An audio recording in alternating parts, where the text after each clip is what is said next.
नमस्कार, मैं खुशी और आप देख रहे हैं हिंद सागर। आइए नजर डालते हैं आज की बड़ी खबर पर।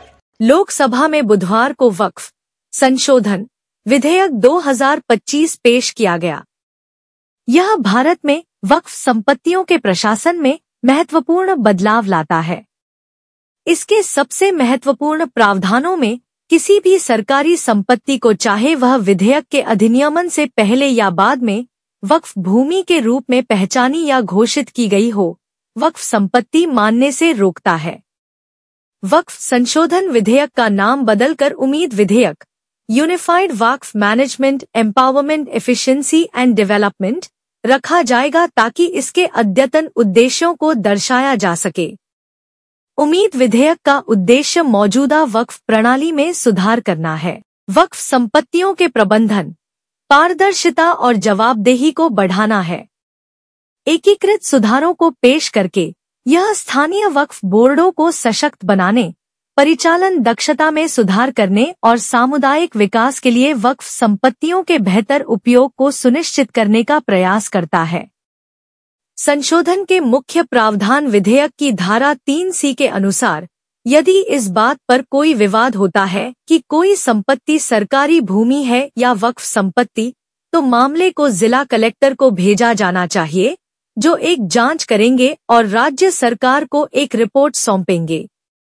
जब तक रिपोर्ट प्रस्तुत नहीं की जाती, तब तक प्रश्नगत संपत्ति को वक्फ भूमि के रूप में नहीं माना जाएगा। यदि कलेक्टर यह निर्धारित करते हैं कि संपत्ति सरकार की है, तो राजस्व रिकॉर्ड में आवश्यक सुधार किए जाएंगे। कलेक्टर की रिपोर्ट प्राप्त होने पर राज्य सरकार वक्फ बोर्ड को अपने रिकॉर्ड को तदनुसार ठीक करने का निर्देश देगी। वक्फ संपत्तियों की गलत घोषणा को संबोधित करना। संशोधन का उद्देश्य सरकारी भूमि को वक्फ संपत्ति के रूप में गलत तरीके से वर्गीकृत करने के बारे में चिंताओं को दूर करना है। वर्षों से ऐसे कई मामले सामने आए हैं जहां सार्वजनिक भूमि, जिसमें अस्पताल, स्कूल और सरकारी कार्यालय शामिल हैं, को वक्फ संपत्ति के रूप में दावा किया गया था, जिससे कानूनी विवाद और प्रशासनिक चुनौतियां पैदा हुईं। केंद्रीय मंत्री किरेन रिजिजू ने विधेयक पेश करते हुए कहा कि वक्फ संपत्तियों के प्रबंधन में पारदर्शिता और निष्पक्षता सुनिश्चित करने के लिए संशोधन आवश्यक था। उन्होंने जोर देकर कहा कि सरकार किसी भी समुदाय के खिलाफ नहीं है, लेकिन पिछली विसंगतियों को दूर करने और सार्वजनिक संसाधनों की रक्षा के लिए काम कर रही है। विपक्ष और बहस विधेयक ने संसद में तीव्र बहस छेड़ दी है। विपक्ष ने सरकार पर बिना पर्याप्त चर्चा के कानून को जबरदस्ती पारित करने का आरोप लगाया है। कांग्रेस सांसद केसी वेणुगोपाल ने तर्क दिया कि सांसदों को संशोधनों को स्थानांतरित करने के लिए पर्याप्त समय नहीं दिया गया, जबकि आरएसपी सांसद एन.के. प्रेमचंद्रन ने विधेयक की शुरुआत के प्रक्रियात्मक पहलुओं पर आपत्ति जताई।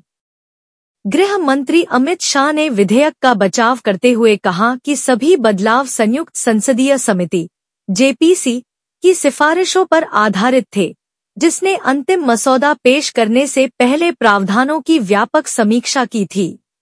में अब तक के लिए बस इतना ही। फिर होगी आपसे मुलाकात ऐसी एक और बड़ी खबर के साथ।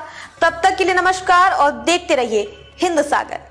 ऐसे ही लेटेस्ट अपडेट्स के लिए हमारे चैनल को सब्सक्राइब करें और तुरंत नोटिफिकेशन पाने के लिए बेल आइकन प्रेस करना ना भूलें।